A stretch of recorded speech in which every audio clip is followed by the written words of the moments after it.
தானே மண்ணள்ளி போட்டுக் கொண்ட ராகுல் என்ற தலைப்பில் முரசொலியில் வெளியாகியுள்ள தலையங்கத்தில், தமிழ்நாட்டில் நடைபெற்ற சட்டமன்ற பொதுத் தேர்தலுக்கு பின் காங்கிரஸ் கட்சி திராவிட முன்னேற்றக் கழகத்திற்கு இழைத்த துரோகத்தினால் மிகுந்த மனக்காயமுற்றிருக்கும் திமுக தோழர்களின் உணர்வுகளுக்கு மதிப்பளிக்கின்ற வகையில் வருகிற ஜூன் 8ஆம் தேதி டெல்லியில் நடைபெறும் இந்தியா கூட்டணி கூட்டத்தில், அதாவது காங்கிரஸ் பங்கேற்கும் கூட்டத்தில் திராவிட முன்னேற்றக் கழகம் பங்கேற்காது என்ற வரலாற்று சிறப்புமிக்க முடிவை திராவிட முன்னேற்றக் கழகம் எடுத்துள்ளதாக தெரிவிக்கப்பட்டுள்ளது.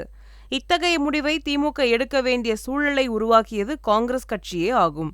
அதிலும் குறிப்பாக ராகுலின் தன்னிச்சையான ஆணவமான நடவடிக்கைகளே இதற்கு காரணம்.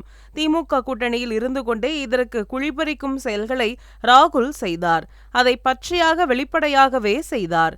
இதை சகித்துக் கொள்ளும் தேவை திமுகவுக்கு இல்லை என்று முரசொலி தெரிவித்துள்ளது.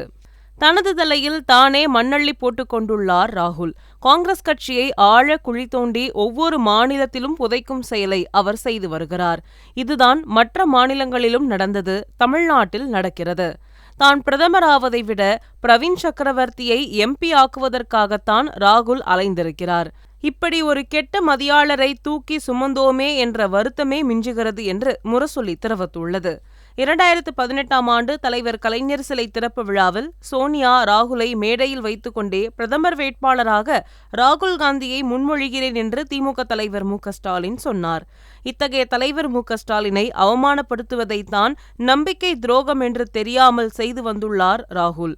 ஸ்வீட் பாக்ஸ் வாங்கி தந்து நீங்கள்தான் என் சகோதரர் என்று சொன்னார் ராகுல். நான் யாரையும் சகோதரர் என்று சொன்னதில்லை என்றார் ராகுல். இது வெறும் நடிப்புதான் போலும். தன்னை பிரதமர் வேட்பாளராக முன்மொழிவார் என்பதற்காக செய்யப்பட்ட நாடகமாவே கருத வேண்டியுள்ளது. ஒருமுறை நாடாளுமன்றத்தில் பிரதமர் மோடியை கடுமையாக பேசிவிட்டு பிரதமர் இருக்கைக்கு வந்து அவரை கட்டிப்பிடித்தார் ராகுல்.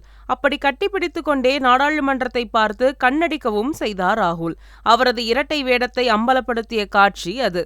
அந்த இரட்டை வேடத்தை தான் எல்லா மாநிலங்களிலும் நடத்தி காட்டி வருகிறார் ராகுல். பீகாரில் தேஜஸ்வியை முதுகில் குத்திய காட்சியை யாரும் மறக்க முடியாது. தேஜஸ்விக்கு இருந்த மக்கள் செல்வாக்கை கபளீகரம் செய்வதற்காக அவர்களோடு கூட்டணி போட்டார் ராகுல். தேர்தல் நெருங்கி வரும்போது பிரச்சாரமும் சரியாக செய்யாமல் வெளிநாடு போனார் ராகுல்.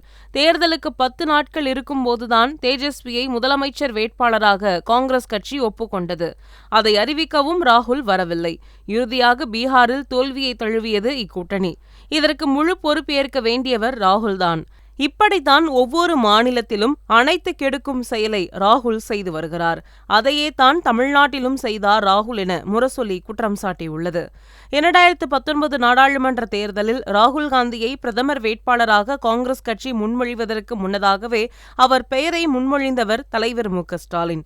அத்தகைய தலைவர் மு.க. ஸ்டாலின் தான் தமிழ்நாட்டின் முதலமைச்சர் ஆக வேண்டும் என்பதற்காக உள்ளார்ந்த ஈடுபாட்டுடன் ராகுல் பேசினாரா என்றால் இல்லை. தலைவர் மு.க. ஸ்டாலினுடன் சேர்ந்து ஒரு கூட்டம் பேசாமல் அடம் பிடித்தார். ஆணவமாக நடந்து கொண்டார் ராகுல். புதுச்சேரியில் திருபுவனை, மங்களம், காலாப்பட்டு, ராஜ்பவன், உழவர்கரை, காரைக்கால் ஆகிய தொகுதிகளில் திமுக வேட்பாளர்களை எதிர்த்து காங்கிரஸ் கட்சியே போட்டியிட்டது. இத்தகைய போட்டி வேட்பாளர்கள் ராகுலை சந்தித்து வாழ்த்து பெற்றார்கள்.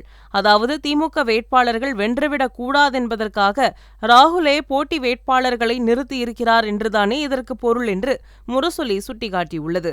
ஒரு மாநிலங்களவை இடத்தையும் 28 சட்டமன்ற தொகுதிகளையும் திமுக கூட்டணியில் காங்கிரஸ் கட்சி பெற்றது. கூட்டணி கட்சி தொண்டர்களின் உழைப்பால் பெற்ற வெற்றியை பணயம் வைத்து மாற்று அணிக்கு 3 நாட்களுக்குள் காங்கிரஸ் கட்சி மாறியது. இவர்கள் புதிதாக ஒருவரோடு சேர்ந்துள்ளார்களே, அந்த விஜய் காங்கிரஸ் கட்சியை பற்றி என்ன சொன்னார்? சில பல கோடிகளை கொடுத்து தமிழ்நாடு காங்கிரஸை ஸ்டாலின் தனது பைக்குள் போட்டுக்கிட்டார் என்று பேசினார். இன்று சில பல கோடிகள் கொடுத்துத்தான் காங்கிரஸ் ஆதரவை பெற்றாரா விஜய்?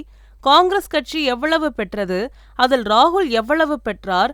ஒரு ராஜ்யசபா உறுப்பினர் பதவி மட்டும்தான் காங்கிரசுக்கு தரப்பட்ட விலையா? அவ்வளவுதானா?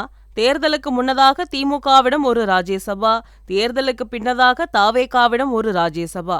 இப்போது ஏதோ ராஜ்யத்தை பிடித்துவிட்டதாக மகிழ்ச்சியில் இருக்கிறது காங்கிரஸ். இந்தியா கூட்டணியை இழந்து ஒரு ராஜ்யசபா இடத்தை பெற்றுள்ளது காங்கிரஸ். கண்ணை விற்று சித்திரம் வாங்கியிருக்கிறது காங்கிரஸ். இவ்வளவுக்கு பிறகும் இந்தியா கூட்டணியில் திமுக இருக்கிறது என்று சொல்வதற்கு காங்கிரஸ் மேலிட பார்வையாளர் கிரீஷ் சோடங்கருக்கு வெட்கமாக இல்லையா? மான ஈனத்தை பற்றி கவலைப்படாத கட்சியாக காங்கிரஸ் இருக்கலாம். கழகத்தை உயிர்ப்போடு வைத்திருப்பதே இனமானமும் தன்மானமும் தான். சட்டமன்ற, நாடாளுமன்ற தேர்தல்களை மனதில் வைத்து திமுக முடிவுகள் எடுப்பது இல்லை. இனமானம், தன்மானத்தை மனதில் வைத்தே முடிவுகளை எப்போதும் எடுக்கும் என்று முரசொலி தனது தலையங்கத்தில் குறிப்பிட்டுள்ளது.